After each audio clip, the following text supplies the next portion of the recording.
ذرا دیکھ بھال کر دفنانا کسی حسرت زدہ کی لاش، سینے میں لپٹی ہوئی کوئی آرزو نہ ہو۔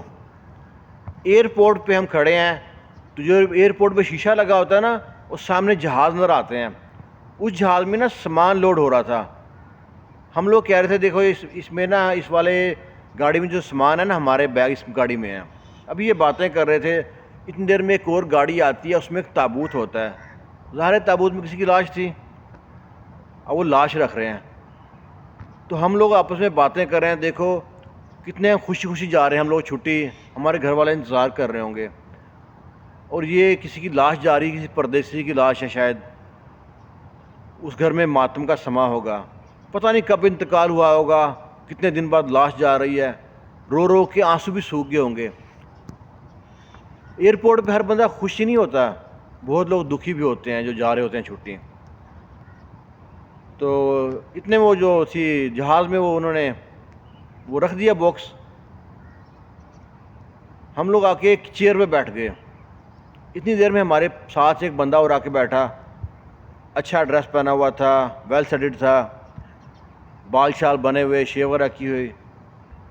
ہم لوگوں کو ٹائم پاس کرنے کے لیے ایئرپورٹ پہ نا گپ شپ کرنا بھی لازمی ہوتا ہے، تو اس سے باتوں باتوں میں سلام دعا شروع کر لی، کیا حال ہے، ٹھیک ہے، کہاں پہ جا رہے ہیں، ظاہر فلائٹ تو سیالکوٹ جا رہی تھی، آگے کہاں جانا ہے آپ نے۔ اسے بتایا ہم 2 سال بعد چھٹی جا رہے ہیں، یہ شاپنگ کی ہے، یہ بچوں کے لیے، گھر والوں کے لیے، یہ ماں کے لیے۔ وہ بندہ بھی کافی ہنسمکھ تھا، ہنس کے ہمارے ساتھ باتیں کر رہا تھا، ہماری باتوں کا جواب دے رہا تھا۔ اس سے پوچھا آپ کتنی دیر بعد جا رہے ہیں؟ وہ شخص کہتا ہے کہ میں 2 ماہ بعد جا رہا ہوں۔ ہم لوگوں نے اندازہ لگایا، ماشاءاللہ جی آپ تو بڑے سیٹڈ ہیں، ہم تو 2 سال بعد جا رہے ہیں اور آپ 2 ماہ بعد جا رہے ہیں، بڑی قسمت والے ہیں، لگتا ہے اپنا کاروبار ہے۔ وہ کہتا ہے ہاں جی الحمدللہ کاروبار اچھا سیٹ چل رہا ہے، لیکن میں نا ایمرجنسی میں جا رہا ہوں۔ تو ہمارے ذہن میں ایک ہی خیال آتا ہے ایمرجنسی، خدا نخواستہ کسی کا انتقال ہو گیا ہے پاکستان میں، یا دوسرے کا خیریت ہے، کوئی گھر میں سب ٹھیک ہے؟ کہتا جی میرے گھر میں سب ٹھیک ہے، اصل میں ایک میت کے ساتھ جا رہا ہوں۔ شاید وہ بتانا نہیں چاہ رہا تھا، ہر بات ہم پوچھنا چاہ رہے تھے، تو کس کی میت کے ساتھ جا رہے ہیں، خیر کون ہے؟ تو کہتا ہے میرا نا سسر فوت ہو گیا تھا یہاں پہ، ان کے اپنی شاپ تھی، ٹیلر ماسٹر تھے، ان کی اپنی شاپ تھی یہاں پہ، ان کا انتقال ہو گیا تھا، ان کی میت کو لے کے جا رہا ہوں پاکستان کو۔ ہمیں اندازہ ہو گیا جو میت جہاز میں رکھی گئی ہے وہ اس کے سسر کی تھی۔ لیکن جس طرح وہ بندہ ہنس کے باتیں کر رہا تھا، شیو وغیرہ کی ہوئی تھی، چہرے پہ کوئی مایوسی نہیں تھی، کوئی دکھ نہیں لگ رہا تھا، اس بندے سے ہم نے کہا بھائی صاحب آپ کے چہرے سے لگتا نہیں ہے کہ آپ کسی میت کے ساتھ جا رہے ہیں، بڑا فریش چہرہ ہے، کوئی دکھ نہیں ہے آپ کو۔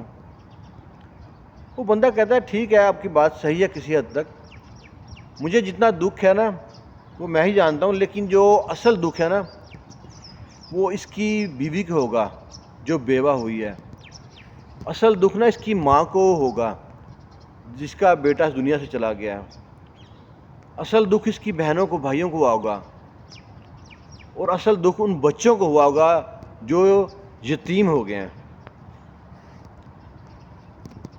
تو واقعی بات صحیح ہے کہ جس گھر کا دکھ ہے نا اس کا ہی دکھ ہے۔ ہم لوگ کسی میت پہ جاتے ہیں، کسی تدفین پہ جاتے ہیں، وہاں پہ ہاتھ اٹھا کے دعا کر کے بعد میں اتنا کہتے ہیں جی اللہ تعالیٰ صبر دے، بے شک اللہ تعالیٰ صبر دیتا ہے، لیکن واقعی دکھ اس کا ہوتا ہے۔ اس پردیسی کی کتنی حسرت ہوگی، وہ کتنی تکلیف میں، اذیت میں وہاں پہ انتقال کیا ہوگا اس نے۔ وہ اپنی رزق کی تلاش کے لیے سعودی عرب آیا، وہ سوچ رہا ہوگا آخری وقت میں میرے پاس میرے ماں ہو، میرے بہن بھائی ہوں، میرے بیوی بچے میرے ساتھ ہوں، میں ان کو دیکھنا چاہتا ہوں، ان سے بات کرنا چاہتا ہوں۔ شاید اس کو بات کرنا بھی نصیب نہیں ہوگا، اس کی خواہش ہوگی مجھ کی آخری گھونٹ میری اولاد پلائے، آخری پانی کی جو گھونٹ ہے، شاید وہ بھی نصیب نہیں ہوا ہوگا۔ پردیسی کی لائف پتہ نہیں کسی مجاہد کی لائف سے کم لگتی نہیں ہے بعض اوقات، نہ ڈھنگ سے زندگی جی پاتا ہے، نہ انجوائے کر پاتا ہے۔ بہت کم لوگ ہیں جو زندگی کو نہ انجوائے کر پاتے ہیں، خالی پردیس میں بھی نہیں، دیس میں بھی رہ کے بھی لوگ بہت کم۔ لیکن اس دن نا وہ جہاز کا سفر تھا نا ہمارے لیے بڑا بوجھل سفر تھا۔ اس بات کے بعد کسی ایئرپورٹ پہ جہاز میں بیٹھ کے گھر پہنچنے تک کسی سے بات کرنے کو دل نہیں کیا، چپ گم سم۔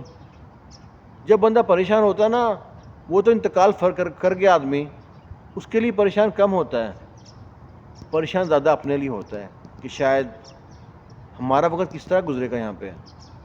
ہم آئے تھے یہاں پہ 2 سال کے لیے، 3 سال کے لیے، 4 سال کے لیے، پھر یہاں پہ ہو کے رہ جاتے ہیں. شاید ہمارے ملک کے حالات کب بدلیں گے، ہم شاید سوچتے رہتے ہیں. اور یہاں پہ بہترین شغل نا، جتنے پردیسی اکٹھے ہوتے ہیں نا، جب 2 4 6 پردیسی بیٹھ جائیں نا کہیں پہ، وہ یہی کہتے ہیں آپس میں، ہاں بھئی کی کھٹیا یہاں پہ آ کے، کیا بنایا وہاں پہ، کب جاؤ گے، یہیں پہ رکنا ہے کہ یہاں پہ بکس میں جانا ہے یہاں سے. اللہ تعالیٰ سب پردیسیوں کو اپنے حفظ و امان میں رکھے. کہانی اگر ویڈیو اچھی لگے تو لائک شیئر لازمی کر دیا کریے گیا. ہم بڑی کوشش کرتے ہیں، محنت کرتے ہیں آپ کے لیے اچھی ویڈیو لانے کے لیے، اور زیادہ تر ہماری کوشش ہوتی ہے سچی کہانی آپ کے سامنے لے کے آئیں. کچھ جگ بھی تھی، کچھ ہٹ بھی تھی.